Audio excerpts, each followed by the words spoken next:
Yeah, as I mentioned, I think on Twitter, what he should do is get into a huge personal war with Dana White.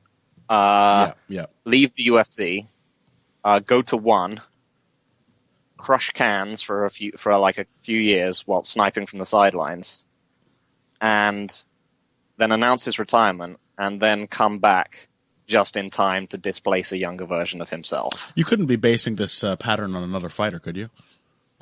I'm just saying there should be an endless cycle of these guys.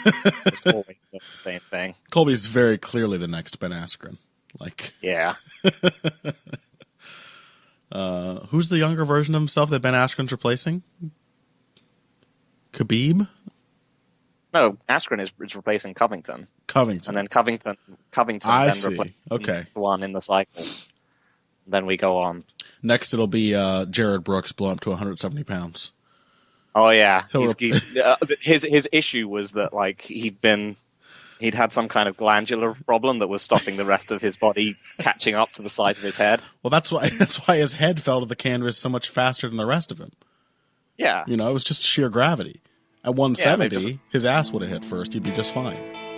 Yeah. Mm-hmm. And he just goes on a huge rampage of just all slam knockouts. Now that he no longer has his giant dome just being sucked to the mat. 9 times out of 10.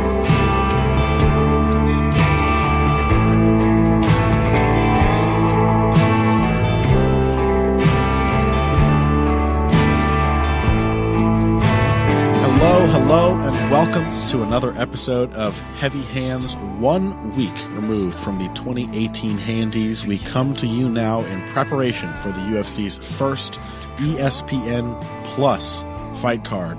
And it's really good. In fact, it's a very, very good card. And that means you should expect there never to be a card of this high caliber on this streaming platform ever again. We've been through this before. But for the time being, this is the new Fox deal era. This is the new ESPN deal. And they are stacking this card with the kinds of fights that hardcore fans, a.k.a. the type of just debilitatingly socially awkward people who would listen to this show will actually enjoy. So we are hyped to talk to you about it. I'm your host, Connor Ebush. With me is Phil McKenzie. And we're going to break it all down. You may have noticed I'm a little under the weather, but fortunately my voice will be much worse tomorrow. So you won't have to deal with the absolute worst of it. Otherwise, Phil, you've got your sonorous tones to help soothe the ears of our listeners. How you doing? Not too bad. And yeah, this is a awesome card. I mean, it's worth pointing out that we lost some real banger fights on this card. Mm-hmm. We lost Glover Teixeira versus Ion Cutelaba, and we of course lost John Lineker, who was going to be fighting Corey Sandhagen, which would have been an amazing fight. But and those guys are basically Little Lineker and Big Lineker. And normally the loss of them, particularly to a kind of a fight that's normally on the caliber of like a Big Fox card, that would be really bad. But it just goes to show how much strength there is in the rest of this card, that it's still pretty awesome. Yep. Like it's still like, and like you said, it's the fact that every major section of this card has been consciously stacked. I mean, they have obviously tried to make sure that both the ESPN and the ESPN Plus sections are served at every point, basically. I mean, the early preliminary card, as they've called it, is not amazing, but it's still pretty good, and it had a lot of when it still had Chance Rencontre. Let's just keep it Chance Encounter. Yeah, I just read it as Chance Encounter. That made it a little bit better. But, I mean, Donald Cerrone is on the preliminary card. Yep. Donald Cerrone is never on the preliminary card. Yeah, it's perhaps a look into Donald Cerrone's future. I mean, the man is 35, losing more often these days. He may be a prelim fighter sometime soon. But for the time being, he is still a main card mainstay. So it's a clear effort to make sure that people want to watch this whole thing. And I'll be honest, I want to watch most of it. So let's quickly give the rundown of what we're talking about in today's episode. Henry Cejudo and TJ Dillashaw are fighting in a super fight that really no one but Henry Cejudo asked for in the main event here. A clear attempt, in my eye, on the UFC's part to finally remove the crown jewel of the flyweight division they have been working so hard over recent months to eliminate. I think it's pretty obvious they are hoping for Dillashaw to pick up his second belt here, and they can just forget about 125 forever. That seems to be what they're going for. Almost makes me want to root for Henry Cejudo, but we will see. We are going to be skipping the co-main event with Greg Hardy and Alan Crowder. This is, of course, the infamous card before the UFC added further PR troubles to their slate with the whole John Jones and moving UFC to what was the last event? 232 and whatever on a week's notice, and screwing over all of their fighters and all their fans. This was the card that was noted for having Greg Hardy and recent victim of domestic violence Rachel Ostovich on the same card. The very least we can do is not fucking talk about Greg Hardy until he's relevant, and hope that before then he gets Cody Easton. But we will be talking about Gregor Gillespie versus Yancy Medeiros, pretty much guaranteed exciting lightweight fight there, as well as Joe Benavidez versus Dustin Ortiz, a reminder of why the UFC should not be getting rid of the flyweight division. An exciting rematch between two fighters, one of whom is getting old, and the other who is recently discovered a penchant for knocking people out that was never there earlier in his career. Then we're going to talk about Donald Cerrone, who's fighting Alexander Hernandez on the ESPN prelims. And finally, Bilal, remember the name, Muhammad, is taking on Jeff Neal off of his sensational win over Frank Camacho on the early prelims. So, as I said, that should give you a taste of what kind of action is sprinkled throughout this card. And it's a safe bet that basically the names you don't recognize on this card are Contender Series fighters, which means either they're pretty good talents or big hulking athletes who knock people out. So, it should be good. I'm feeling pretty good about it. Shall we jump in on the main event, my friend? Let's do it. All right. Well, TJ Dillashaw is going to win. Unless the weight cut's really bad, yeah, probably. Yeah. There are obviously some concerns about the weight cut and everything. The style matchup here. I mean, this is the thing is, as soon as Cejudo suggested doing this fight, I was like, please don't do that. I don't want to see that. I'd rather see, at the time, I would have rather seen Demetrius Johnson get a title rematch of a fight that was pretty good. I mean, fairly slow, to be honest, but watching it live, there was enough drama in the fact that rounds were being traded, and Demetrius Johnson, the most dominant champion in UFC history, probably the kind of fighter who deserves an immediate rematch off of a contentious loss. But of course, the promotion was waiting for that moment to get rid of him. But instead, now that Demetrius Johnson is no longer with the promotion, they've decided to go with it. I don't see a ton of areas up front in which Cejudo has a big tactical advantage over TJ Dillashaw. I don't trust yet that there's enough depth to his striking. We can talk about how much depth there really is to either man's striking in a minute, but I don't trust there's enough depth in Cejudo's striking to sort of outthink Dillashaw in layers as the fight plays out. I think he might pose some problems early, but Dillashaw has proven to be a very good problem solver in the cage. I don't think his Olympic wrestling credentials are going to show up, as they rarely have. There was the win over Demetrius Johnson, of course, who has in the past lost by being held down on the bottom.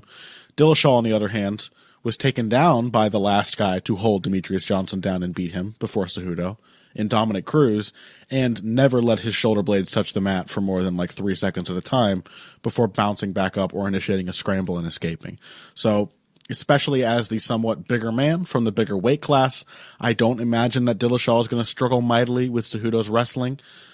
Perhaps some issues in the clinch, but even there, Dillashaw's been pretty good at navigating and breaking free to strike. And then Cejudo is just going to have to deal with Dillashaw's volume. And we're fighting at flyweight, which likely means Cejudo himself is still cutting quite a lot of weight. I'm not sure he can match that pace either. So coming into this, I feel like TJ Dillashaw is likely going to add a second belt to his collection. What's your overall feel for the matchup? So I think the question. So there's a few interesting questions here. So firstly is the fact that Dillashaw is someone who is he is obviously not a large bantamweight. I mean, increasingly, I think lately we've seen some fairly humongous fighters coming down to 135. Yeah. Most notably, who was the guy who fought recently? Who just knocked out Brian Kelleher? Oh, I'll think of it. Guy with gigantic hands. Yeah. Yep. Give me a moment. I'll think of it. Are we gonna think of it now? It is Montel Jackson. Okay. But anyway, and Dillashaw has never been a huge bantamweight, even before the division started getting bigger around him. And I think he does like being the smaller. I think he does like being the smaller fighter. Mm-hmm. In some ways, or at least he has been used to being the smaller, more nimble fighter in his exchanges. I think he has a lot of his like either more underwhelming performances have come when he's not able to kind of lower his level in order to set up his like jab and right hand, and then play around with the timing for landing his left kick. So I mean, I think not necessarily, and sometimes in those situations he's often been reliant upon his wrestling, which I think I tend to agree. I tend to agree that that Cejudo won't be able to get much done in the wrestling department, but I don't really expect Dillashaw to get that much done either. No. I mean, I want like Cejudo, I could expect him to time a few good shots or something, but I don't expect him to be able to hold Cejudo down and get work done. Yeah. I mean, his footwork and his ability to set up shots are better than Cejudo's. Mm-hmm. So I would, in a sort of Cormier versus Gustafsson sense, whilst I think that he is almost certainly the weaker technical wrestler, he's from an MMA perspective, he's probably more likely to pick up takedowns than Cejudo is. Yeah. But I think, if we think of the Lineker fight was one where he used his takedowns a lot. I think also the Joe Soto fight was for some a slightly underwhelming performance. I don't think he likes punching down, basically. And obviously his one big loss was to John Dodson back in the day. So I think there are some like arguments out there that he probably that he has some issues with smaller, quicker, and more explosive, more kind of explosive athletes who can like cover the distance and hit him whilst he's doing things like, switching his stances. And, we even saw him, we saw some struggles with Cody Garbrandt before Garbrandt became so predictable that he just ran into the same right hand counter like 4 times over the course of 2 fights. Yeah. 5 times. Too many times. Let's leave it at that. So those are sort of the arguments for Cejudo. The arguments against him is that he's not really a tremendously explosive puncher. No. He's well, listen, he hurt Wilson Hayes with punches. Yes, he did. He is amazingly durable. The DJ knee aside, he absolutely just shrugs off damage like nothing. Yeah. Something that basically won him the DJ fight. Just his ability to get hit and just carry on looking mad and like he was still coming forward. Mm-hmm. But not to mention also, the Benavidez fight was a pretty impressive display of durability from 2 fighters. Yeah, absolutely. But one of the main things he showed in that DJ fight was something of a vulnerability to kicking offense. Yeah. And I think we were discussing this beforehand. I think Dillashaw sometimes gets overplayed in terms of the depth and nuance of his striking. He's a very clever striker in that he's He knows exactly how the different parts of his game mesh together, but he's not very. He doesn't have that many tools that he likes to use, and he's still a pretty unorthodox fighter, even though he's become less wacky over time. You know, he definitely stance switches much less. He does a lot less kind of risky little dart steps and stuff like that. A lot of it is just kind of playing with timing and rhythm to land either the right hand or the left kick. You could tell his game has matured, you know, yeah. in that it's like a lot of the extraneous moves that were just there to kind of distract you and catch your eye, they're now chosen more carefully and used at moments where they're actually, like, he feels sure they're going to have an effect on misleading the opponent. But yeah, you're right. You raised that point earlier too. And it's an interesting one, I think, is not one I hear talked about a lot. The fact that TJ Dillashaw really is a right hand and a left leg. His striking is fairly limited there, but I do think it's possibly a mistake to read that as like a limitation. You know, like maybe that's falling into the all too typical for MMA mindset of thinking that more techniques equals better striking system. Whereas I think like Dillashaw did used to have more, not just all like the footwork moves, but used to try to throw more. He's really, really settled into what he feels comfortable doing. And that is like throwing jabs, right hooks, and straight rights from the right hand, whether from orthodox or southpaw, and using these things to set up big left high kicks and low kicks and body kicks and all of that. But the thing with Dillashaw is, there's some limitation there in how much I guess he does throw. I don't know if I would rate that as how much he can throw, nor whether he's actually more limited in that regard than Cejudo. Perhaps Cejudo is more of a pick things up immediately and understand them kind of athlete than Dillashaw is. But even so, there's another pattern to. What did you have something you wanted to say on that, Phil? I think he's at his happiest when he can just figure someone out and just throw, kind of play with the timing at a sort of just outside of mid range and just throw stuff off to catch the opponent out as they come in. He's still a kind of an angry dude. So what I kind of expect to see is that the issue is I don't think Cejudo can contest that range at all with him. Yeah. Dillashaw is a bigger fighter. He is a much better kicker, and Cejudo's problems against DJ were just eating kicks. So I think what we see a lot of from Cejudo is going to be crashing the pocket into combination punching. And I think that does open up a line for him, because Dillashaw can still get mad in the pocket. Yeah. You know, the Barao fights and all this other kind of thing. He still does, he does not like being pushed around in the pocket, and he will just try and buzzsaw people. Yep. Even if he is at like a power disadvantage. This got him into trouble in the Garbrandt fights before. Mm-hmm. You know, Garbrandt's horrific predictability and fight IQ just got him waxed. Yeah. But then again, the issue here is Cejudo a big puncher? Right. Can he actually punish Dillashaw for kind of going for those kind of exchanges in the pocket?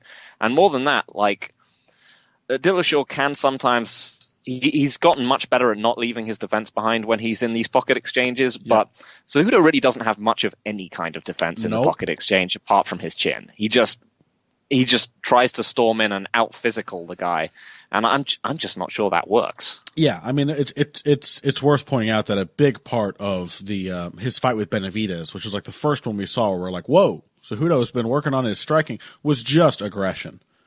Was just like his defense was to respond to strikes with more strikes and throw combinations and just come back.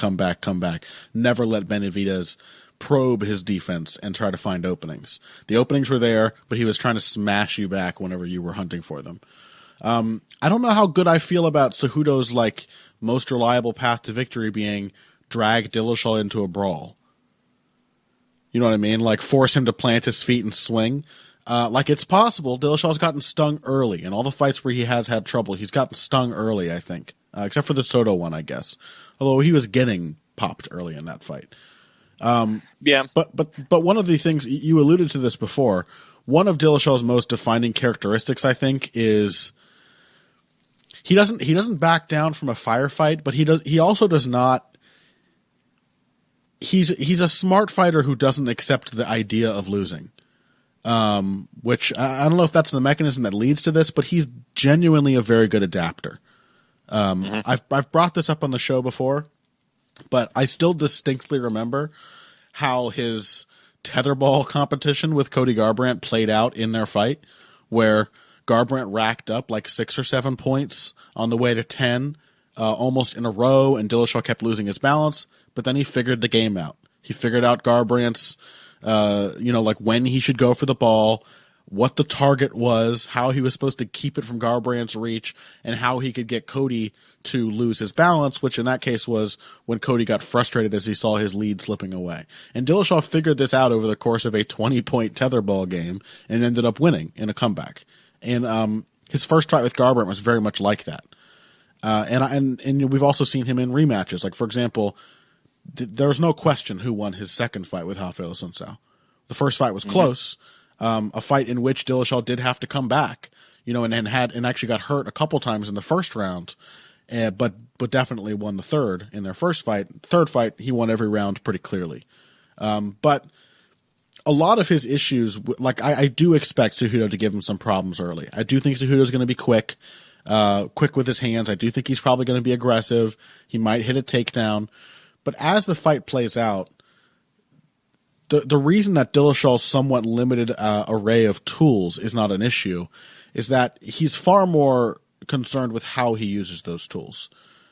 He's far more concerned with, okay, maybe I only throw my right hand from southpaw, but if, I'm fairly safe and I'm ready to pull out of range or take an angle every time you throw back, and all that right hand is doing is just poking you in the face and prodding you until you open yourself up, like, what are you going to do about it?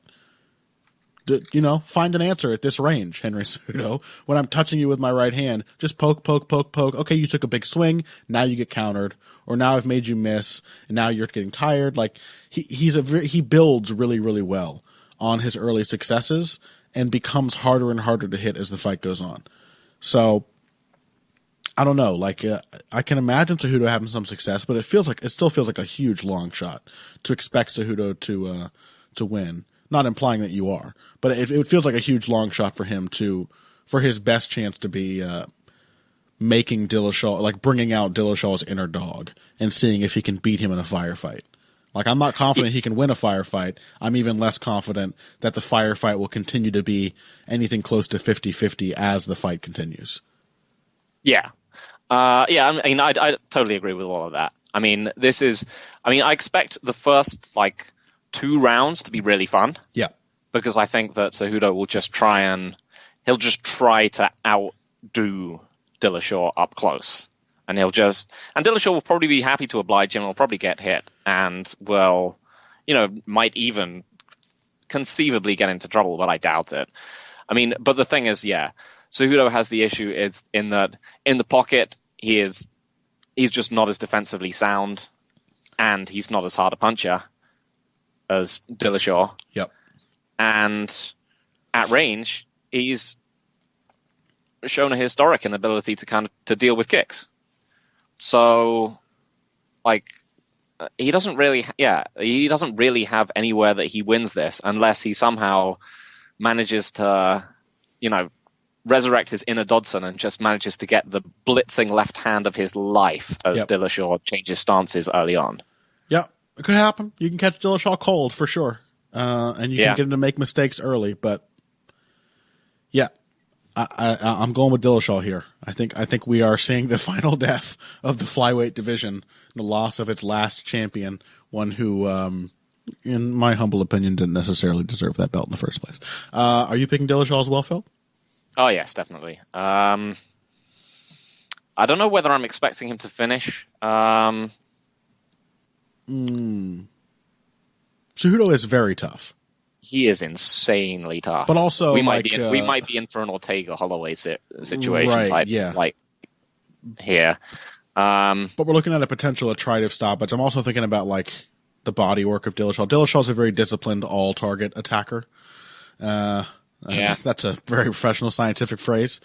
I think like at a certain level of like especially with fighters like Dillashaw or Holloway, fighters who like even Holloway has pared down the type of shit that he throws in a lot of ways, and just tends to focus more on like what's the rhythm of my shots, how are you walking in, how am I getting you to walk into them, more than how many different things can I throw. And he had such success against Ortega because like insane pace and excellent variety of attack, excellent like flexibility, even with a somewhat limited array of tools. I'm not sure at a certain point, poor defense becomes a huge, huge liability against a certain kind of fighter. And Cejudo is going to be dealing with that here. Like, he's not just dealing with a high volume, high output fighter. He's dealing with one who will test every area in which he fails to defend himself. So I could see an attritive kind of stoppage later in the fight. I think that seems quite likely, actually. Yeah. I think I'm going to pick Dillashaw by decision. I think it'll be progressively more one-sided. I think we get a fun first 2 rounds, and then Dillashaw just starts to pull away, and it might be pretty brutal by the end. Mm-hmm. But yeah, I think Cejudo survives to the final bell. I think if nothing else, his sheer foot speed will make it difficult for Dillashaw to set up head kicks on him, which is traditionally Dillashaw's finishing technique. Yeah, but if Cejudo's using his foot speed for that, it become it's more likely that he is therefore like retreating more and more often as the fight goes on. And Dillashaw does like to stalk people down and buzzsaw them, as you said. So, should be good. Should be interesting. More interesting than it has any right to be as a completely meaningless super fight. But we're getting to see. I mean, frankly, we're getting to see TJ Dillashaw fight. So I cannot complain.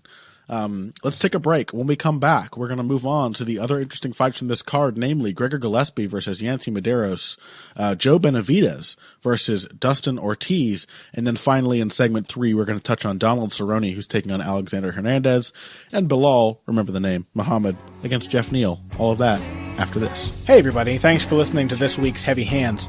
If you like what you hear, please consider pledging to support the podcast on Patreon. Patreon is basically continuous crowdfunding. You sign up to contribute a certain amount per month to help us with production costs and the like, and in return you get rewards ranging from a mention on the Heavy Hands website to a question or topic of your choice being discussed on the show. We have a lot more in the works to reward you for your help, and we appreciate every contribution. No amount is too small. Just head over to patreon.com and find how you can help out, the only show dedicated to the finer points of face punching.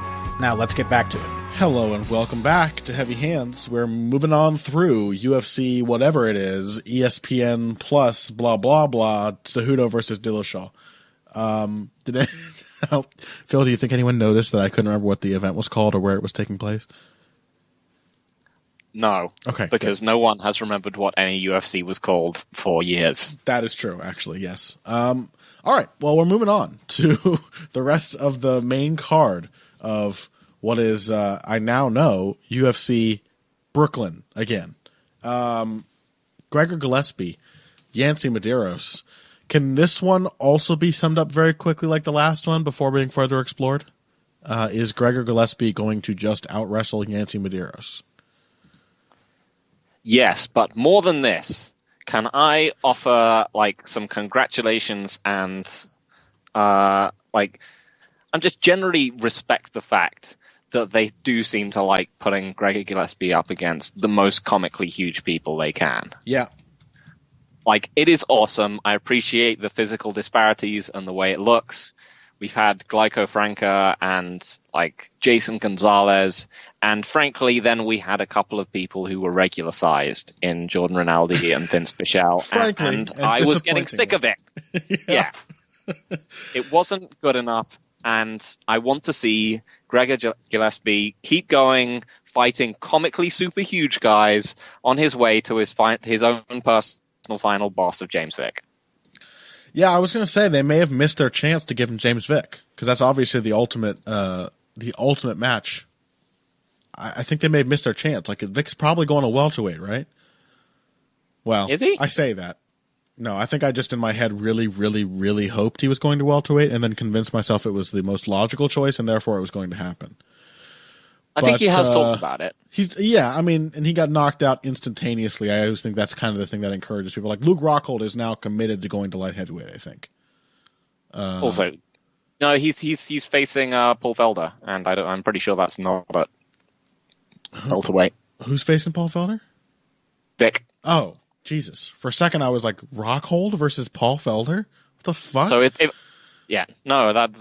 would be a bad matchup for Felder. No, so I mean, but both of those guys are comically huge. So whoever wins that, give him Gillespie. Yeah, that sounds about right. Gillespie, I will say, like, is he the new Frankie Edgar? And how much better might he be against smaller fighters? Because his game really is like dominant top position wrestling, and extremely relentless takedowns. And it's genuinely very impressive how well he has made that work against much bigger guys. Now, maybe we're not looking at the right level of takedown defense. I don't think Anthony Medeiros is going to be much of a change in that regard, if I'm honest. But even so, he is definitely the littlest wrestler in the UFC, I think, making this style work relative to his opposition.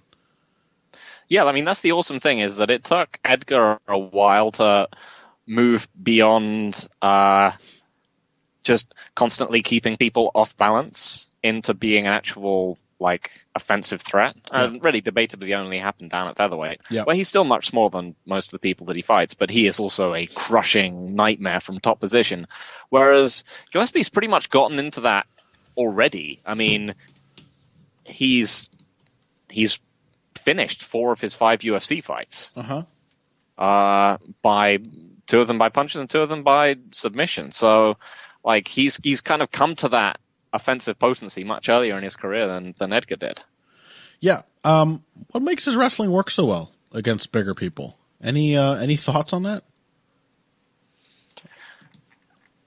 You know, because I'm not really sure. Just apart from pure relentlessness. Yeah, he's very tenacious. I'm trying to think of like something that I can explain his size and how well it works. Like, I will say that Gillespie notably, the relentlessness has a lot to do with it. He is a notably good chain wrestler.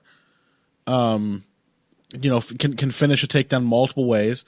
He does not allow you to rest when he's even gotten you partially down. So he is looking to gain position, forcing you to work. But in the wrestling, it's just like the super high intensity version of you're continually having to react and defend yourself, and I'm continually adding more things for you to react to. Like, that's all I can see.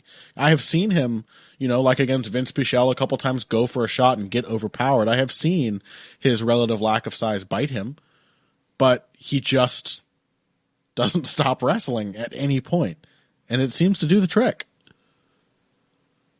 Yep. Yeah, I mean, his sheer, like, the fact that the guys he's fighting tend to be not only huge but offensively dynamic has gotten him into some trouble. If we're talking guys like Glyco Franca and Jason Gonzalez, there's a lot of space for him to cover, and these guys tend to be particularly good at filling it with just like big, powerful strikes. But he's not only incredibly active as a wrestler, but he's a very active striker as well. And this is where the Edgar, this is again where the Edgar comparison sort of slightly falters, because Edgar would sort of dip in and out of range, would constantly be moving laterally. Gillespie is much more straightforward than that, but manages to make it work with just like a real healthy dose of feints. He's much tighter in terms of the amount of space that he wants to give the opponent. He's rarely trying to wear them out just with movement. He's more like staying outside of range and then feint, punches, feint, punches, feint kick, feint takedown. And then he'll be, once he's figured out, then in an Edgar similarity, once he's got his entry down, he will happily go back to it forever. Yeah. No, he's very much a defined pressure fighter, I think, Gillespie. Even if we do see periods of him not pressuring, I think it is sort of a misconception on the part of some people that pressure fighters are just always coming forward. Like, he's not a swarmer, but the feints definitely add to that pressure, drawing out mistakes, which he can then counter with takedowns. It's also just like, I don't know. There's something uniquely frustrating about fighting an aggressive counter fighter whose main goal is to just grab onto you. Like, okay, he's not trying to hit me so I can at least have a chance of swinging back. You know, his counters aren't coming in the form of punches all the time. He won't fucking let go of me. It's a different kind of pressure. It's frustrating. It's extremely frustrating. And I think a lot of even very good aggressive fighters are susceptible to being frustrated when they would not be susceptible to being made anxious or fearful or whatever. So yeah, Gillespie's like kind of a nightmarish fighter to fight for a lot of lower to mid-level lightweights. I think we kind of already touched on it, but Yancy Medeiros sort of falls into that boat. Like, he can fill he's got a much bigger frame than Gillespie. He can fill that space with good offense. At his best, Medeiros is a very good combination puncher. He can even be a sneakily good counter puncher, like we saw with the left uppercut he knocked out Yves Edwards with a while ago. There have been other examples as well. But he does tend to be kind of a slow starter, and he's not a phenomenally good... He can scramble pretty well and keep working, and he's pretty tireless, but he's not a phenomenally good takedown defender. And we're likely looking he's not a good fighter defensively, period. Yeah, that's a very good way to say it. A good point to raise. He's not good defensively in any respect. It's a lot of fighting back from Yancy Medeiros, and how useful is that instinct or that ability going to be if he's just being put down and thrown around and dragged to the ground over and over and over again, or just being held there? I think it seems like a pretty predictable win for Gillespie to me. Yeah, I mean, the interesting thing is that we really haven't seen Medeiros fight anyone who seriously wants to grapple with him since Jim Miller. Yeah, where he was, even for Medeiros' standards, quite nascent and was just immediately tapped out. It was a very predictable outcome. Yeah. But yeah, I mean, he's just a defensive void. Offensively, he's tremendously dangerous. So the equation is basically really similar to Gillespie's fights against Gonzalez and Franca. Is that these guys were huge and athletic and dynamic and know that, and they're pretty good at filling the space with like hard shots. And both of them, to at least some extent, got to Gillespie early in those fights. Both of them landed shots on him because he's not a defensive wizard. And until they eventually just got worn down. So I mean that's the way the fight plays out is that either Medeiros manages to land the early kind of big left hand of his life as Gillespie's trying to move in on him. But even then, like, Medeiros is not really tremendous at punching down at people. He doesn't have the kind of arsenal of step knees, uppercuts, and guillotines that those two had. Or Gillespie just kind of gets in on him and just ragdolls him. So I think it's likely we're looking at, say, a second round submission from Gillespie. That sounds about right to me. Yeah. All right, let's move on then. Joe Benavidez, Dustin Ortiz, flyweights fighting also on the main card here, sort of right in the middle, right next to Gillespie and Medeiros. Phil, to you first, my friend. What do you make of this matchup? It's a rematch of a pretty fun fight that these two had back in the day, which everyone's probably forgotten about. One which came when Dustin Ortiz was still developing. I think Dustin Ortiz is an interesting case study in general. Mm-hmm. He's a guy that I think a lot of us thought had stalled out. Oh, yeah. He'd just become a fairly standard flyweight gatekeeper. But I think it's just that his progression curve was a lot slower than most of us gave it credit for. So I think he's definitely evolved most specifically as a power puncher, just as someone who's going to sit down on his shots, just from being and he's always been a dangerous, he's always been a dangerous guy if you give him his fight. If you want to have a scrambling, wrestling and volume game, a scrambling and kind of boxing volume game with him, that's traditionally been something that it's been very, very, very hard to win.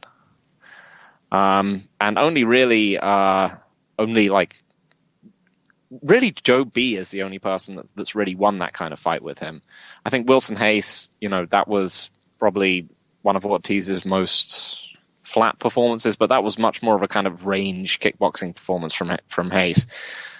So the question is, how much has Benavidez declined in any significant way since their last fight, and how much has Ortiz improved, and how much do those improvements allow him to win?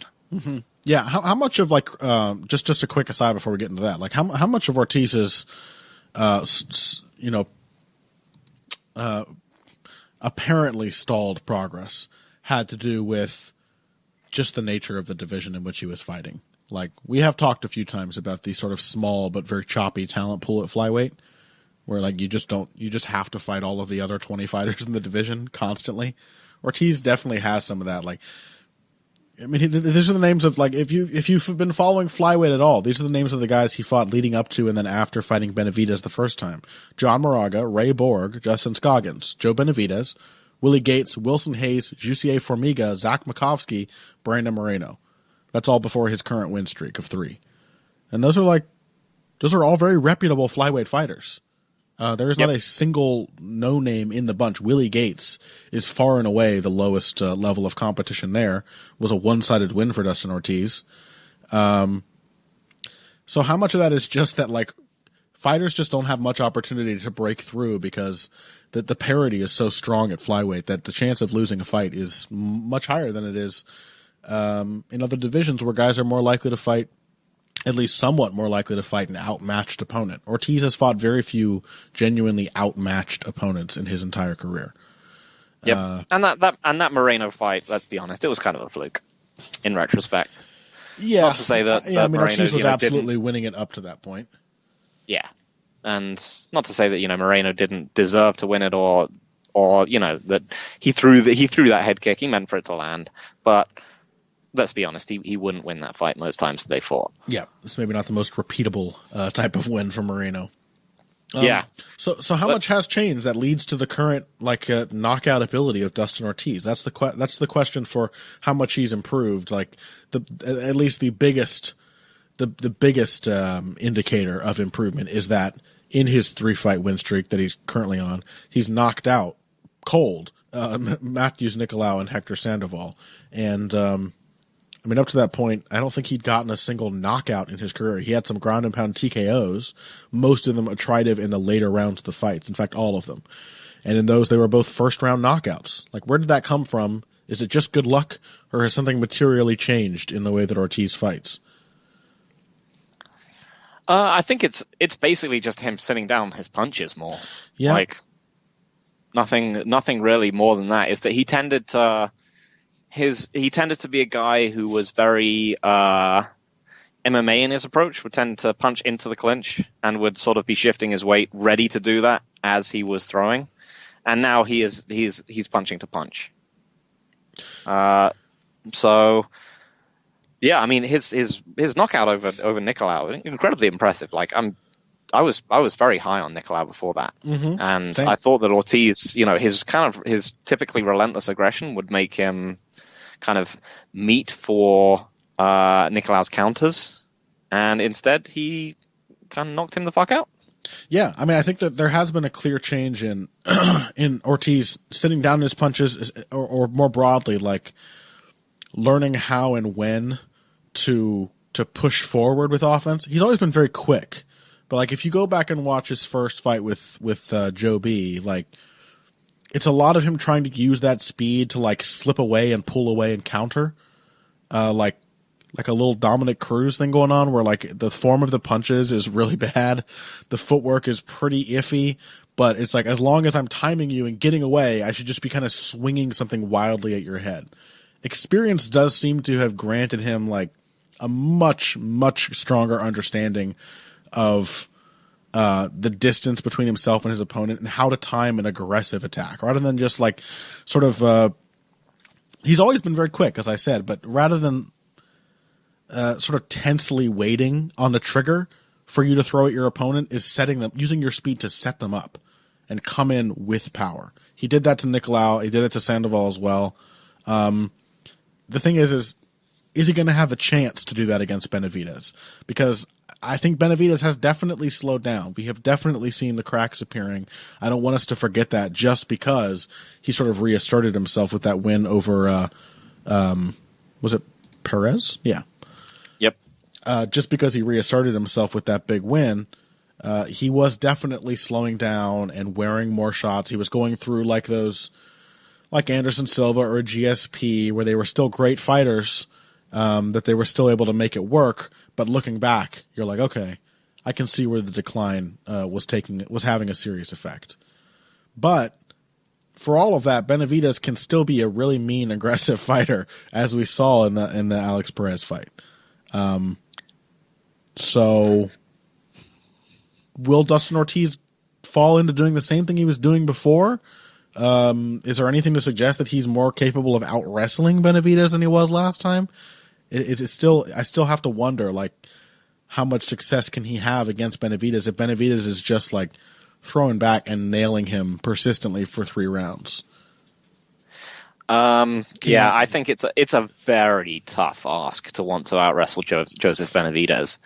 Not only because he's a extremely good MMA wrestler, but because he's a incredibly dangerous and weird submission artist. Yeah. I mean, so if you think of like the Tim Elliott fight, you're like, oh yeah, Tim Elliott's doing pretty well in the rest of the age. Holy Jesus, what was that? Yep. And then he was just dead. Elliott took Benavidez down 6 times, and the 6th time was the last time. Got quickly guillotined brutally by one of the best guillotine artists in the sport. Yeah. So the question here is, so it's going to be a kickboxing match, and the question here is, how much has Ortiz been benefiting from fighting slightly slower paced flyweights? Right. So I think his main problem is still a variant of the Cejudo issue, is that he just tanks offense coming back at him, but he's not as relentless or physically overwhelming as Cejudo is. And the thing is, in that Benavidez fight, a lot of what forced Ortiz into ugly exchanges was just that he was being constantly forced to fight at a pace, and the Benavidez would just come in, throw 3-4 strikes, move back out, come in, throw 2-3 strikes, move out. It was just the blitz left him constantly trying to figure out, when is it my turn? And because he's Dustin Ortiz, he likes to confront people when it comes down to that. It meant a lot of ugly swinging. Yep. And I'm not sure that this is another one of these cases where we've seen a few fights which showcase specific improvements. I don't necessarily think he's shown the improvements that lead me to think he can beat someone like Benavidez, who fights at Benavidez's pace, who fights darting in and out of range using combination punches. It's, if you think of Nicolau is definitely his best win on the streak, and a really, again, very impressive win. But sort of categorically opposed to Benavidez in style. Right, exactly. Pure counterpuncher. So very much just feinting at range, looking to pick up a big shot on these. So impressive, like, patience that we probably wouldn't have seen from him earlier in his career. But I don't think patience is going to necessarily be what wins him this fight. So I still favor Joe B. Yeah, me too. I am keeping an eye on things like, Joe's definitely been looking older, and the things I look for are like less speed. That can be a problem. Ortiz is extremely fast. Less durability. That can be a problem. Ortiz has historically been quite durable. And also poorer stamina, I think, is a major concern here. Like, even if he does get the same kind of fight out of Ortiz he got in their first match, you have to expect that an older, more shop-worn Benavidez is going to have a harder time maintaining that pace. Now, until fairly recently, we saw him go absolutely balls to the wall with Henry Cejudo and managed to fight him hard for 3 rounds, though he was definitely slowing by the end of it. But still. Also, his best round was the third against Pettis. Yeah. So I think his cardio is probably still and it still looks to be intact. And he's still extremely crafty. Like even a Benavidez who gets hurt more easily, like he's a wily veteran, man. I want to just reassert what I said after that win over Perez, but Benavidez is one of, if not the best UFC fighters never to win a title. Like, this is exactly what I was just going to say. I've seen a lot of people, like, there was a thing on the Twitter where it was like, now that Gustafsson has failed to win the title again, is he the best UFC fighter never to win a... Just like, what? No. No. To me, Joe B maybe is very likely the guy. You know, he has an incredibly impressive resume and is still... I mean, in terms of... Yeah, in terms of greatest, I think, you know, it is probably still Dan Henderson, just for the sheer depth of resume. Maybe not at the UFC. You know, in the UFC, I think it's there's no contest. It's Joe B. Yeah, I would agree with that. So, yeah, I mean, we are still looking at a fighter who, like, I'm watching the first fight with Ortiz. He has some success. Ortiz does find a way to push forward, and then suddenly he's walking into all the counters. It's like, oh, this guy who's been fighting the best of the best forever knows how to fight in multiple different ways and can connect those different modes of, like, stylistic approach together. I think Benavidez is still very crafty. I think he perfectly understood how to test Perez in his last fight. I think he's likely going to ride out a bit of a storm here against Ortiz, but I still kind of favor him to win. So, all right, let's take a break on that note. When we come back in segment 3, we're going to look at 2 other fights from this card, those being Donald Cerrone. How weird is it to cover Donald Cerrone in segment number 3 on the early prelims, well, on the regular prelims of any card. We're going to be looking at Donald Cerrone versus Alexander Hernandez, and then Bilal, remember the name Muhammad, don't forget that name, versus Jeff Neal after this. Financial support is fantastic, but there are other, even easier ways to support Heavy Hands. Perhaps the best is by spreading the word. We know our fan base. You're all cool, popular people with serious social media presences. You're tastemakers and trendsetters. Okay, there are 1 or 2 of you that don't fit that description. You know who you are, but no matter what, you can always help us out by telling folks about the show. You can also give us a positive rating and review on iTunes and Stitcher, things like that. We rely on word of mouth and positive feedback to grow and improve, so thank you very much for your time and your help. Now, back to the show. Okay, welcome back to Heavy Hands, and we're going to do our very best to burn through these last 2 fights pretty quickly. Donald Cerrone and Alexander Hernandez, sort of a weird one, sort of along similar lines to like a Joe Benavidez thing, where it's like a lot of why I'm doubtful of Cerrone's chances to win this fight, Phil, have to do with his age and his advanced degree of fighting experience. But as with the Ortiz fight, some of that concern, it's compounded by the fact that his opponent seems to be a really, really good athlete who has picked up, let's be real, 2 extremely impressive wins. Alex Hernandez knocked out Beneil Dariush, as everyone probably remembers, although I don't know. He's just got one of those names, doesn't he? Like, who the fuck is Alexander Hernandez? I don't know. He also feels like a creative fighter to me. He was at the time. He came out of nowhere to fight Beneil Dariush. You're like, all right, whatever. And then he knocks him out in 40 seconds. I'm like, oh, okay. He might be pretty good. It's kind of hard to say. Then he fought Olivier. You're like, this guy could be really good, or he could be Ramsey Nicham. Exactly. But then he fights Olivier Albin Mercier in his next fight. And kind of houses him. You know, like a really, really impressive performance. Not only outstriking Albin Mercier, but long portions of outworking him in the clinch, out-wrestling him and taking him down, controlling him on the ground. We saw not only good decision-making against a potentially challenging kind of opponent, we saw, not only what seemed to be, again, still a small sample size, but what seemed to be a good understanding of how to fight a specific opponent and how to make them uncomfortable. But in both of those, we have seen some really impressive athletic ability. We've seen speed, power, and physical strength in tie-ups against fighters like especially Albin Mercier. Like, to outpower him in the clinch does say something to me. And those are the reasons why I'm not sure. Like, if an aggressive, good athlete who is 9 years younger than Donald Cerrone decides to walk him down and try to beat him up from the outset, can Donald Cerrone still hold the gates against that kind of threat? Yeah, so when we saw the Beneil Dariush fight, there was, everyone had picked Hernandez as, an impressive physical specimen. But the question, and the thing was, we all know that Dariush doesn't have the world's greatest chin and that he's very much a defined pressure fighter. So the main thing for Hernandez to do in that situation, it was just to be really aggressive and just to kind of hunt him down and and crack him. And that's what he did.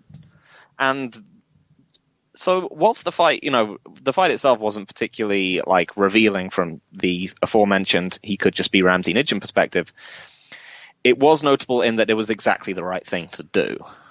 And that's what's notable when he's fighting Donald Cerrone, because it also happens to be pretty much exactly the same thing you should do against Donald Cerrone. Which is just try and take him the fuck out in the first round before he wakes up. Yeah. So this is, I suspect, the UFC is doing its typical prospect building mechanism, whereby it just throws them it will just throw people at all the hardest matchups it possibly can as soon as feasibly possible, because it knows that no one lives forever, and you might as well try and get people into title fights as quick as you possibly can. It's an aggregate promotion. Have a gigantic roster and then just grind it up until you get the grist you need. Yep. So I think there is a significant possibility that Hernandez just rushes forward and just cracks Cerrone and fucks him up. Yeah. I'm not sure if he's quite the right style matchup here. Firstly, is he a good striker? He's let me counter you with a question. Okay, well, I'll let you make your points first, but I will counter you at some point with the question, is Leon Edwards a good striker? Yes. Leon Edwards is a good striker. Yes. Is he? How deep is his game? It's deep enough. I mean, he's very quick. He's also a southpaw with a height and reach advantage over Donald Cerrone. That is notable. He can throw long straight punches. He has a really nice 1-2, and that's kind of all you. And he's defensively pretty sound, and that's a really solid recipe for doing pretty well against Donald Cerrone. Significantly less aggressive than we've seen Hernandez be. But being a southpaw, those are, historically the two things that have troubled Cerrone: southpaws, pressure fighters. Yep. Southpaws, or basically people who can. It's not necessarily pressure fighters. I think blitzing into the Cerrone is actually pretty good against people who will blitz in against him. He's comfortable fighting from the outside, where he can just kick people for free. But he's also comfortable fighting people who are just going to shoot and change levels on him. The step knee. He's got his own kind of counter takedown game. He's fine against. He's generally kind of good against traditional wrestle boxer styles. Yeah. So typically what he's really disliked is when people just sit at boxing range. So for an orthodox fighter who was able to do that, think Jorge Masvidal. So Jorge Masvidal and Leon Edwards both have a lot of similarities in how they fought that fight. True.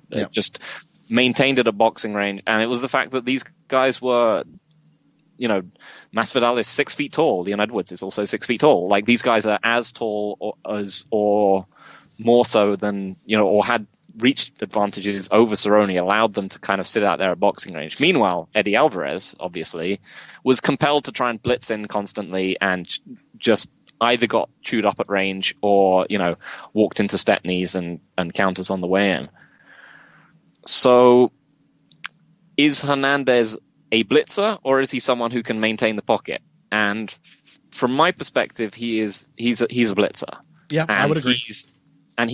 A lot of his fights have been, both against Aubin Mercier. A lot of it was just bursting into the pocket and then crashing in, just crashing into the clinch and then physically overpowering Aubin Mercier. He totally could do that to Donald Cerrone, but again, it's not been a way that people have gotten to Donald Cerrone. Like, if you just want to be like a physically overwhelming burst violence fighter, Alex Oliveira tried that, and he just got instantly fucked up. Yeah. Something tells me that Alex Oliveira, just based on, like... Maybe you're right. Maybe I'm giving Hernandez too much credit for, like, making good decisions when he has essentially had the same approach against both the guys he's fought so far. I mean, it may have just been the right approach for those opponents. I mean, I'm not totally against the idea of picking Hernandez. He does appear to be incredibly athletic. He's insanely confident. And those were two fights that he had no business winning, like, at that stage in his career. Yeah. He just shouldn't have been ready. Like, even if he's a physically overwhelming wrestler, it is, like, people shouldn't underestimate how incredibly impressive it was that he was able to out-grapple a physically, again, very impressive, very big lightweight, like Olivier Aubin Mercier, who is a very, very good grappler in his own right. That was immensely impressive. Everything about Alexander Hernandez says blue chip prospect. Yeah. But your point about the blitzing not actually being the, like, swarming not being the kind of pressure that beats Cerrone does stand. The effect that Hernandez had on OAM was very much like something you might have expected out of Aubin Mercier. Like, his response to pressure being to just try to create more and more and more space, to try to respond as quickly and as immediately as he could while retreating, and always just getting, you can't run backwards faster than someone can run forwards, like just being caught up to almost immediately over and over again. There was still some nice counters, but the goal of everything Hernandez did was to get back into the clinch. Yeah. I mean, I don't even come to this like expecting to pick Hernandez, but I do have a feeling. Feelings are very untrustworthy, but I do have a feeling that at this point in his career, like, Cerrone talked about feeling sick for the Edwards fight and whatever. But like, what's his last, like, really impressive win? Like, I would expect Donald Cerrone to beat Anthony Medeiros. I would expect him to beat Mike Perry. I picked him over both of these. Leon Edwards just sort of made him look bad. And Leon Edwards did make him look bad in a way that few fighters have, I think. He definitely had the southpaw thing going, but he really neutralized Cerrone. It was the fact that there was no surge. Right. There was no comeback. There was no, even against Robbie Lawler, there was, Cerrone started to suddenly come alive late in the fight. Against Edwards, it was just like, he's pretty much just losing the whole time. Yeah, that was the thing. He didn't look motivated. He didn't look like, he's always been slow starter who kind of really comes alive once he feels the fight. In that one, it was just like, I'm just losing. Yeah, and maybe he had the fucking flu. I don't know. Gosh, I don't know who to pick. I mean, I may as well just, it doesn't matter. I may as well just take a flyer and say Hernandez. I just have a feeling that, like, Cerrone's physicality is starting to fail him. I think at this, like, we may be reaching the point at which a really aggressive, much younger fighter can have an effect on him. Hernandez is very quick. He is going to come in with flurries of shots, and he's going to look for the clinch. Like, how good do you think Cerrone's clinch game is? It's nowadays, I would say, pretty damn good. Yeah. And he's always been a phenomenal defensive wrestler too. Yeah, I mean, well, maybe not always. He was a terrible defensive wrestler back in his WEC days. He has for like more than half a decade now been a really good defensive wrestler and a really good offensive wrestler too. Yeah, I mean, and Aubin Mercier managed to put Hernandez in some bad situations, but I mean, I have no qualms with anyone picking Hernandez because Cerrone is 35. His last 1, 2, 3, 4, 5, 6, 7. Jorge Masvidal, that was welterweight, right? Yeah. 8, 9, 10, 11 fights have been at welterweight. And he's just moving back down to lightweight at the age of 35 after looking, as everyone has noted, more fragile and slower than he used to. Yeah. Hernandez is a physical force. If he just runs out there and completely obliterates Cerrone, literally, it will not be surprising at all. Yeah, it won't surprise me either. But looking at it more, you make a very good case for Cerrone. Like, I don't like to make picks based on feelings. It is a feeling with some evidence to back it up, but all right, should I do it? I always chicken out, huh? May as well. I feel like one of us should pick Hernandez. Yeah, I'm picking Hernandez. What the fuck? It doesn't matter. It doesn't matter if I pick Hernandez. I'm gonna pick Cerrone, but a big part of me is just expecting him to look old. Yeah. Well, we'll see. Okay, finally, Bilal Muhammad, Jeff Neal. Boy, I screwed up, didn't I, Phil? Sorry, Bilal. Fuck. Remember the name Muhammad. Yeah, there we go. It's taking on Jeff Neal on the early prelims. I'm very interested in this matchup. Right? This is a cool fight. Jeff Neal looked so exciting and so interesting and so much better than he had any right to look in that fight with Frank Camacho. I mean, shit, the one before that as well. Like, coming off the Contender Series, he was exactly the kind of fighter you would expect them to pick. You know, he was just like a first round knockout machine. He had a loss before that. Do you remember who it was to, Phil? No. He had 2 first round knockouts before coming to the UFC, and before that, a 3rd round TKO loss to Kevin Holland. Wow. So we know Jeff Neal's not the GOAT. I mean, that's been proven. But still, yeah, there's no shame to losing to, like... No, I mean, Thiago Santos... There's no stain on your career from losing to Kevin motherfucking Holland. Right, I mean, Thiago Santos lost to Kevin Holland. Yeah, morally. But against Frank Camacho, Jeff Neal put it all together. He was throwing some excellent jabs. He was feinting really, really well. Nice combinations. Got him out of there with a head kick, didn't he? Mm-hmm. But he was just... Now, again, it definitely looked like someone with a significant physical advantage over their opponent. He was a lot younger than Camacho, especially in terms of fight years, significantly longer reach, and just much quicker. So all of those things did help him out, but he put those tools together like you would expect a more experienced fighter to. So he looked really, really sharp, and managed to knock out in the second round a fighter who is famously very, very tough. Bilal Muhammad, on the other hand, how would you explain Mr. Remember the Names style, Phil? Odd but functional. Yeah. So it's kind of hard to say like what his specialty is, you know, but he does seem to have a few minor specialties.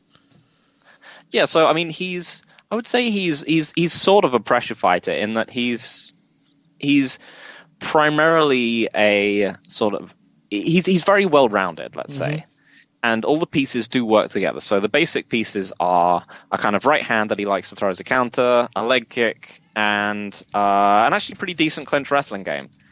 And he's generally pretty good at determining which one of these is the appropriate, like, path to go down. So we've seen some fairly... One of the things I like to see from people like him is that he will fight different people in very different ways. Uh-huh. So, you know, we saw a kind of patient, slow-paced kickboxing match against Tim Means, which you might not necessarily think would be the best path to victory against him. But it kept him out of Means' clinch. It kept Means from sort of, again, like sitting down on his shots and being able to just line up Muhammad. And he kind of ended up pushing Means out of the fight. Against Randy Brown, it was all kind of takedowns and clinch entries. So he's got a fairly diverse skill set. And low kicks. Yeah, and low kicks. So it all works well together, and he's able to assemble the pieces in different ways for different people. And I like that a lot about him. Uh-huh. So the question here is, A, what kind of approach does he have? And B, he's still someone with some physical limitations. And do those come back to haunt him? Yeah. Yeah, I mean, I agree. He's sort of the MMA specific definition of a crafty fighter, in that his craft extends to being able to do to at least to challenge you in every phase. Yeah, he's not dissimilar to Leon Edwards in that way. Sure, you like right. look at him in any single area, and you're like, is this guy that good? Yeah. But then, like, he's actually genuinely very good at putting it all together and changing it up as appropriate. In what phase is Jeff Neal weak? I think is the question then to ask.